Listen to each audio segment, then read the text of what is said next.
Did you know there's like 135 Pokemon games in total? The franchise has been around for a long while, so it's not entirely surprising. With a collection that big, however, there are certainly some games that people have forgotten about and or don't remember that well at all. I've already covered one of the more niche games in the lineup, but I can most definitely go even further. Now, I've had my fair share of side games thrown at me when I was a small itty-bitty child, but the one I decided to revisit today is none other than Pokemon XD Gale of Darkness, which is apparently a sequel to Pokemon Coliseum, but I didn't have that one, so we're going to talk about this one instead. The story takes place in the unique setting of the Ore region and has a lot of double battles. Other than that, I have little to no memory about this game at all. Now, as always, these runs are done over at my Twitch, so go drop a follow over there if you want to catch these live, but let's get on to the video. As always, we give ourselves a name, but instead of talking to an overly eager professor, we open with a shot of the SS Libra chilling in the ocean when suddenly the attack helicopters and the coolest fucking Lugia ever pulls up, steals a whole ass ship, and leaves 2 men to die at sea. What an intro. We transition to our character in the tutorial learning how to use turn-based combat in a simulation, talk to Professor Crane who runs the lab we're in, and our mom who's already losing points since she's lost her youngest child. So now I gotta go looking around for the younger sister Jovi, who very well might be Satan incarnate, but I digress. Breaking news report about what we just saw in the intro, went back to our room and obtained our PDA, talk about dated first of all, and get an email telling us to go talk to Aiden because him and Jovi were playing hide and seek or something. What's up, Aiden? Aidon? Dr. Kaminko's manor. Okay, yeah, sure. That seems reasonable. That seems reasonable that an unaccompanied minor is just hanging out in a fucking mansion. So with that, we hop on the whip and travel to a lovely place for children to hang out, get threatened by Mr. Magoo, and make his Sunkern past tense. After realizing we were not a burglar, the demon herself appears and tries to make an ass out of us, so we gotta play into it to take her ass home. Lily gentle parents her liar delinquent hoodlum, and then Crane starts talking to us about shadow Pokemon, which are Pokemon that are under mind control essentially. So we get a device called the Snag Machine to take them back from fiends to get unshadowed.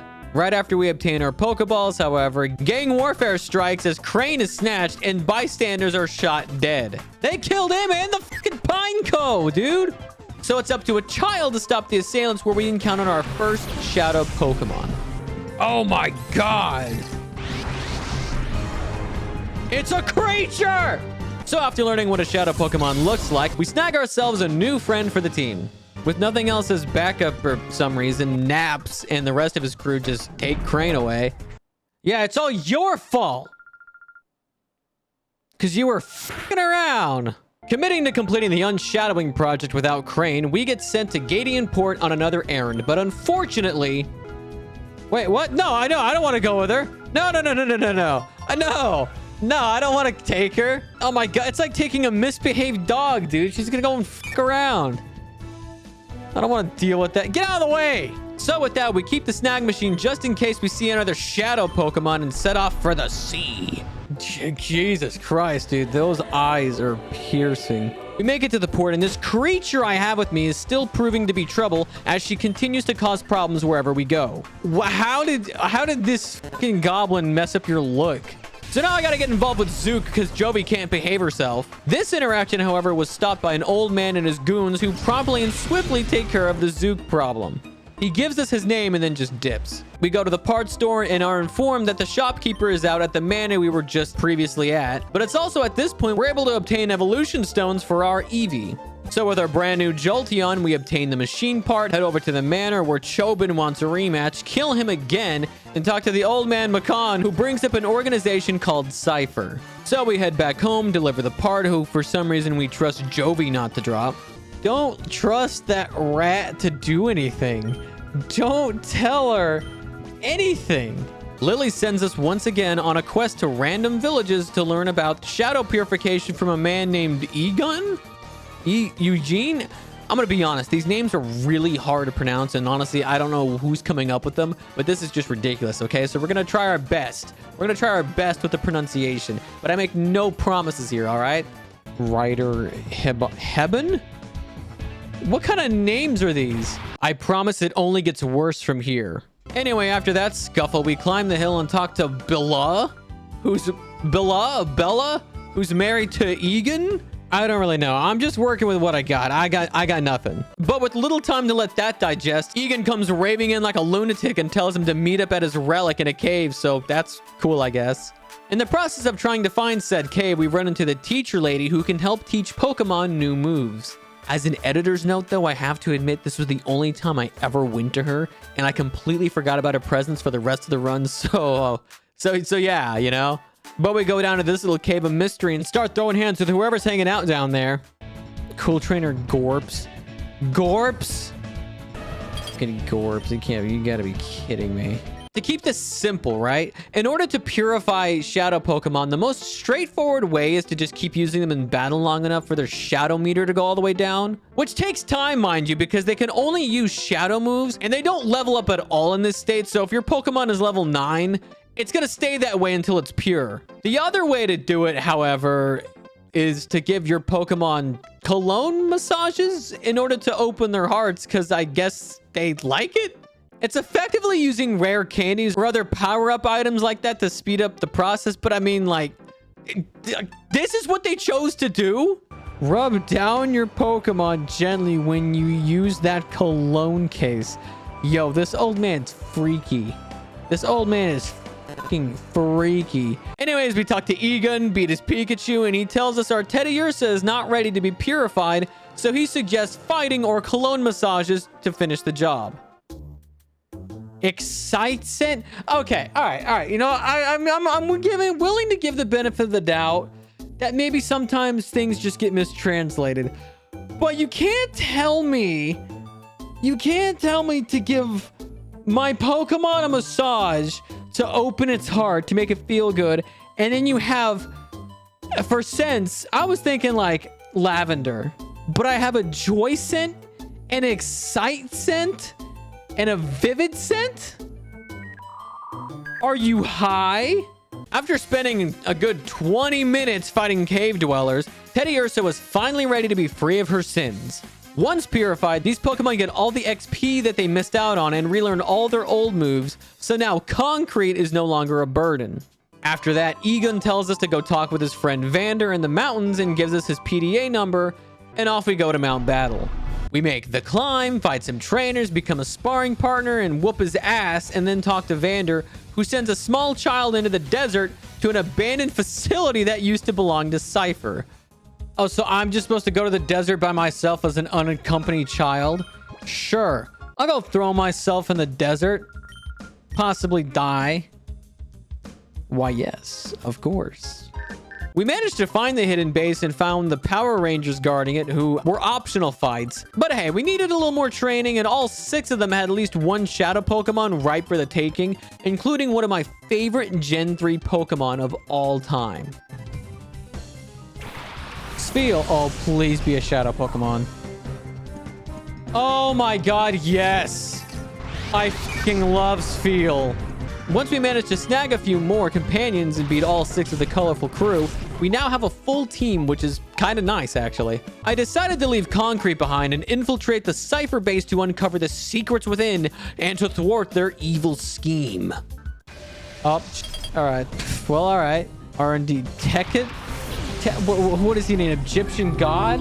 After some time, our Spheal was ready to be purified, so back to a gate village where I went to open the heart of our beloved beach ball and return to the base to bury more Cypher members. We learned that Cypher wants to use Crane's knowledge to better their shadow tech or something, and meanwhile we're clearing hallways left and right.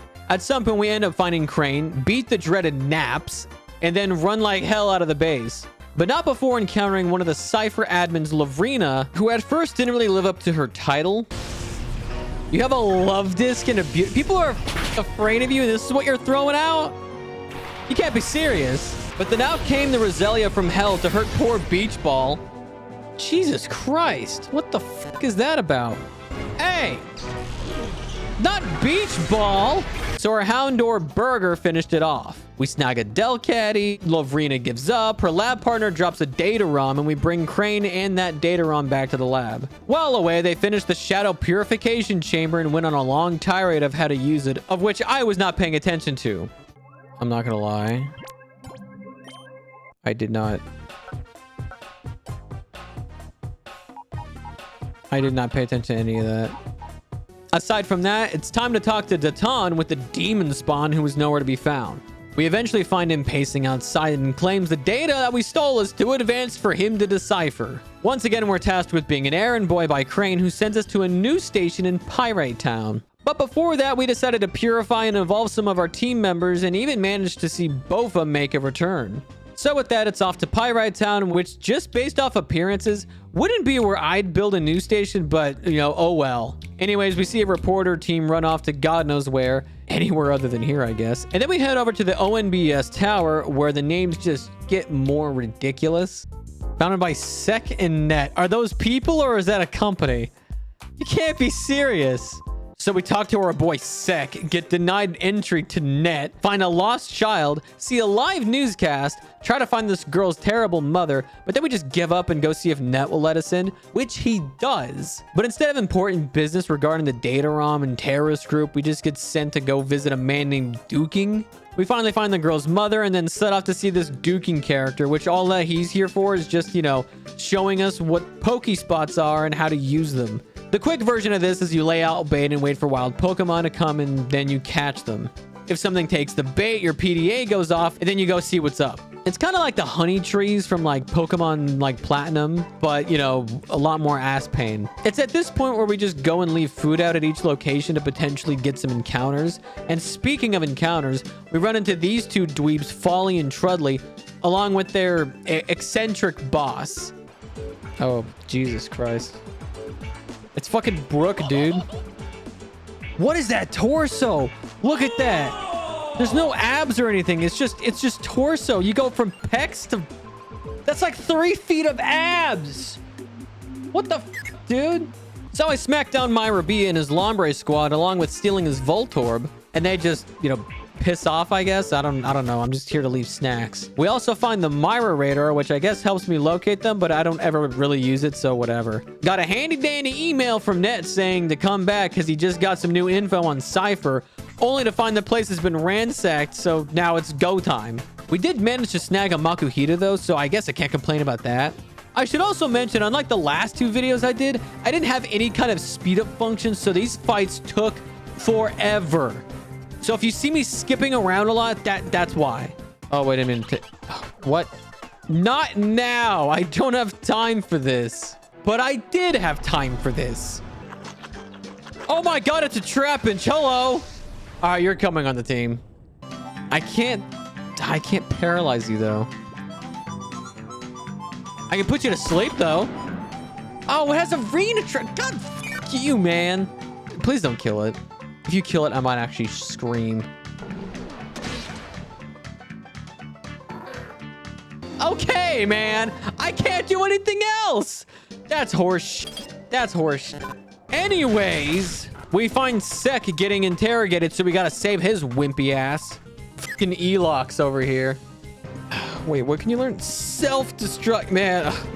I'm getting a bit of a flashback to fucking Mystery Dungeon. Once we took care of Elox over here, we find out they were just looking for Net since he was the one cracking the codes on the data ROM. So it's time to appear in Aura Farm in front of everyone and kill this man. After the fight, he and the rest of the gang dip, and Net lets us know that their next target is Phoenix City? Phoenix City, where we saw that reporter duo run off to earlier. Net tells us to go warn the mayor, and off we go to the desert as per usual. Shortly after, we find a music disc, distract the mayor's secretary with some choice tunes,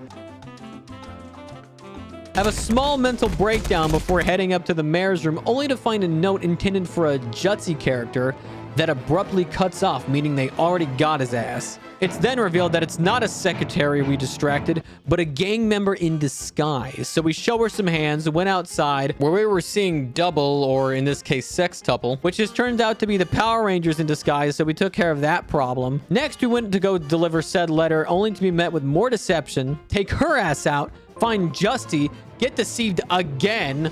You're a piece of shit. And take his ass out, and now we gotta go find some elevator keys to free the town. We instead chose to go purify Makuhita's heart, and chat decided to name him Bao Bao, so welcome aboard. Heading back over to Fennec, where we take out more trash, and then head on over to the stadium, where we're met with even more grunts, so we gotta handle that, of course. But then we encounter another Cypher admin who's harassing reporters, so he sends his dog Egrig to fight us, so we crush his ass with minor casualties. Oh my good lord. Life doesn't stop for anyone, though, because it immediately sends us into the fight against Admin Snaddle right after. Dude, I don't have the fucking means to fight you right now. Who do you think I am? Lantern and Quagsire? Buddy. Needless to say, we don't exactly have a team equipped for this kind of fight right now. Be gone, Quagsire. I do not wish to see you here. What else you got? Matang. That does not make my situation any better. So unfortunately, this fight would be a little more tricky than I thought, especially because when you lose a fight like this, you just get sent straight back to the lab. So that's not annoying at all. Man, Jovi, you pissing me off too. On the flip side, though, I do have my full team now, and with just a few small purchases, I was ready to tackle the Snaddle fight once again. We weren't doing too bad on the second attempt until this bastard threw out his Shadow Lunatone that had the move Shadow Sky, which is essentially just a shadow version of Hail or Sandstorm, and then proceeded to spam Shadow Wave, which hits both targets, so it was a clusterfuck of things happening. But at least we... What the f... Man, piss off with your Shadow Wave. I just need to catch it and be done with it. Oh my god! I don't fucking believe it, man. Okay, we might have to rethink our strategy here. Oh, you dick. So we swap Burger for our Nuzleaf Peanut, grind our team a little bit, and then give the fight another go. With a combination of Peanut's grass-type moves and our Gulpin Gibby slowing the enemy down, it felt like a really good strategy, but as fate would have it, there's always tricks up the enemy's sleeves. Ice Punch? Why do you know Ice Punch? What is that garbage? We managed to scrape by the Quagsire and Lantern, but then out came the dreaded Lunatone, who we managed to put to sleep, only to be woken up like one turn later, and he wanted blood. Please, please! God! God damn you! Lunatone, you piece of sh**. After wearing it down a little bit, it was just easier to catch it because at this point, it was starting to drive me insane. Baobao managed to finish off the last couple enemies and Snaddle just skedaddled out of there. The reporter Marcia thanks us and clips us for her highlight reel. We're able to get downstairs and free the town, give Justy our number, who also tells us about suspicious characters in a different part of the desert, and then talk to the mayor, who gives us an XP share. We set up to the location Justy told us about, only to get stuck in the sand, so we just give up on that. But as fate would have it, Ned has a new lead on the missing SS Libra, which, as it turns out, is some old man asking about his daughter's lost dog who was on the ship, so whatever. We tell Ned about the desert spot we found and how we got stuck looking for it, so we got sent to the mechanic to upgrade our scooter, but McCon is off fucking around again. But then the news station just drops our full face, name, and address on live TV, because that's just what you do. We run into Varric again, who applauds our efforts. Man, word gets around fast, huh? And then off we go to retrieve McCon from Dr. Kaminko's manor once again, only to be confronted by this lab rat Chobin for the third time.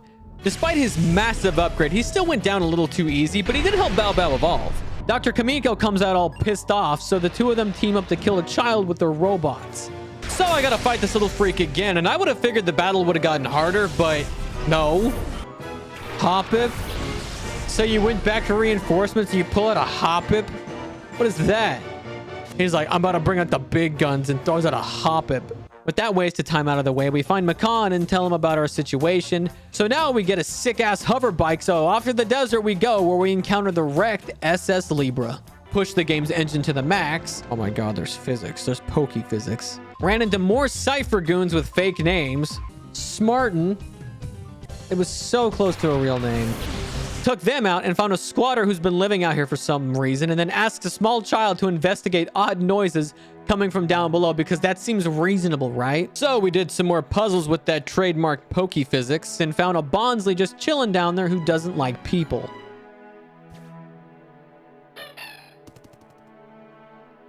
Oh, you're gonna be a dick, aren't you? After trying and failing for a few minutes, I finally figured out the approach method, only for plot to happen. Easy does it. Easy does it. You mother... Who the f called me right now? I'm gonna send a fire strike to your house. Eat a Cree, whoever you are. So we tell our friend it was just a Pokemon, which I don't understand how he didn't put that together himself, but whatever. We end up leaving only to get knocked out by a new gang named Team Snag'em, who just appears here for some reason and takes our snag machine. So our good friend tells us where they went, and we march on over to see what's up. Team Snag'em's about to meet this 9mm. We catch these two knuckleheads getting all up in Zook's business, so we watch them fight. Biden! Hello, America. That's actually crazy. That's crazy. He's gonna give him the Biden blast! After getting their ass beat by Zook, it was our turn next where we put the whooping on him. Like clockwork, though, the news team needs us again, because apparently someone fled from a Cypher base, and after evaluating the risk, Sex says it's too dangerous for one of his news teams to travel to, but a child we have no affiliation with just might work. Like what the fuck is that about, you know? So we go meet this character at a diner in the desert, only to encounter Myra B and his entourage, beat his ass again, and get on with the plot, which is just the guy telling us that the place we were just at is Cypher's main base. Another email, and they ping Snag'em's hideout, so we pull up to the hideout and start spraying. We eventually make our way to the boss's room, deal with his lackey, Waken, and then we get to fight the big boy Gonzap himself and barely scrape by. We get our snag machine back, run it back with Zook, where we take his precious Zangoose forever and beat him into the dirt. We pull up to the base where Snag'em actually comes as backup, knocks out the guards, and it's go time for us. Now, this is where the game starts getting to me a little bit, because every few steps, there'd be an unavoidable fight. You walk 2 steps forward, encounter, battle. Walk 2 steps forward, encounter, battle. Walk around the corner, encounter, battle. Do some puzzles, encounter, battle. Like it just doesn't end. It's madness. It's ridiculous. It was at this point where I also stopped really caring about catching shadow Pokemon, because like, I don't have the time for all that, truthfully, and patience is not my strongest suit, as previously stated. After some time, then we make it to the top of the base, have another battle, and then set up a nuclear reactor to explode. This Smartin guy from the ship comes out of the office and wants a rematch, so we swiftly deal with him and make our way over to his boss Gorgon, who, much like his appearance, was a lot to deal with. Oh my god. Okay, we might be in trouble, I'm not gonna lie. This team was trouble because aside from being higher level, they had a protect earthquake strat that wasn't a word, obnoxious. On top of that, his Shadow Primeape and Hypno were extremely dangerous, so we didn't last very long in this fight. After that defeat, I looked in the box for a solution, gave up on that, and wanted to test my luck again, which did end up working out better since Bofa had Levitate, and we didn't let both Shadow Pokemon on the field at once. I decided to catch them just to avoid having to fight them as much because, I mean, it's a little easier that way. After Gorgon's defeat, it's revealed that the old man Varric was actually named Greevil and was the Grandmaster of Cypher the whole time. Big shock. So he talks about the perfect Shadow Pokemon, blah, blah, blah, so he'll be waiting at the actual main HQ of Cypher on Citadark Island off the coast of Gadian Port. Whatever. We tell Crane this info. He takes us to a secret basement lair where we obtain the Master Ball. So now we're ready to venture across the sea using Makan's Robo-Kyogre that they've been conveniently working on. So off we go to Citadark Isle, where our journey is reaching its final chapter. Right off the boat, we get into a fight, and then we're right back to the older routine we were in earlier. But this time, we get to see familiar faces return to the battlefield. Oh, this bitch again. Yeah, so now we gotta run through the gauntlet of not only grunts, but admins as well, who will have brand new Pokemon ripe for the taking. Altaria, now that is a goat right there. Okay, I might actually have to catch it. I might have to catch Altaria. I might have to. I fuck with Altaria heavy. We take her Cloudbird, cast Lavrina aside, made a tough decision to leave Gibby behind for our new Altaria friend, and pressed onward. Long story short, I didn't feel like waiting to purify Altaria's heart, so we just used the cologne massage method and got results a lot quicker. So now with Peep on the team, it was time to head back into the thick of it, solve some puzzles, fight more grunts, solve more puzzles, and have a small breakdown. There's so many fucking floors, dude! Oh my god! Oh my god! So I'm gonna use these sparingly up until the time comes. I'm so sick of them! I'm so sick of these fucking things! All of this only to run into this dickhead Snaddle again, who, much like last time, I was unprepared for. It's really just unfortunate because they don't really leave healing stations in any convenient spot, and there's no fast travel option, so sometimes you just gotta risk going to the next floor to find one, or run into an admin to fight. It's just a lose-lose situation, honestly, because if not, you gotta backtrack to heal up, and that's a pain in the ass. Truth be told, I thought Snaddle was annoying the first time around with the Lunatone bullshit, but then it got even worse when he just threw out his new Soul Rock that uses the same strategy. And also a Starmine that just one taps? How are you faster? Okay. Okay. So needless to say, we didn't win that battle. I'm not fucking tower again. I'm not gonna do it. You can't make me. Can't make me. Oh my fucking god.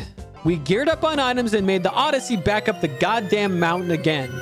All right, we made it back. Very cool. And I got Snaddle here. We did manage to take him out on attempt number 2, so that's great. Made a quick trip to heal, and then pulled up on our next opponent, Artis, where, well, we were not lucky, to say the least. Oh my god, the Shadow Sky.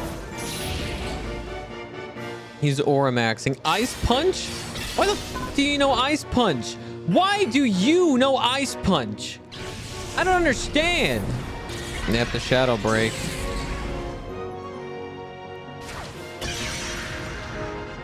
Oh, good lord. What the f is that? Just one tapped Beach Ball. I'm gonna need to use Bofa's turn to heal up Jolteon because it's not looking too good for Jolteon right now. Oh, and the fucking Shadow Rain's gonna kill me. You piece of shit. Okay. We might have fucked up there. If it wasn't clear by now, yes, I realize my team is slightly underleveled, but I don't exactly have all the time in the world to record these sessions. So with that and the combination of my patience, we're gonna see this damn thing through my way, so deal with it. Anyway, we take down Artis' Snorlax and he just leaves. We pull up on Gravel, who puts up a real secure wall of glass that blocks our path. So now we gotta take a detour where this freak Gorgon is just hanging out at. His strategy was relatively the same, but now has a Poliwrath and a Mr. Mime on his team, which we did almost beat the first time around, but we lost by a hair. Oh, maybe we make it out of this. Maybe we make it out of this. Just barely, but maybe. Luck was not on Gorgon's side this time, however, and we press on forward to a very familiar formula. We say our classic catchphrase, "Hello, pussy boy." And then it's time to fight Eldest, who had an intimidating team. Flygon? Oh, you're kidding me with that. Marowak? Oh, man.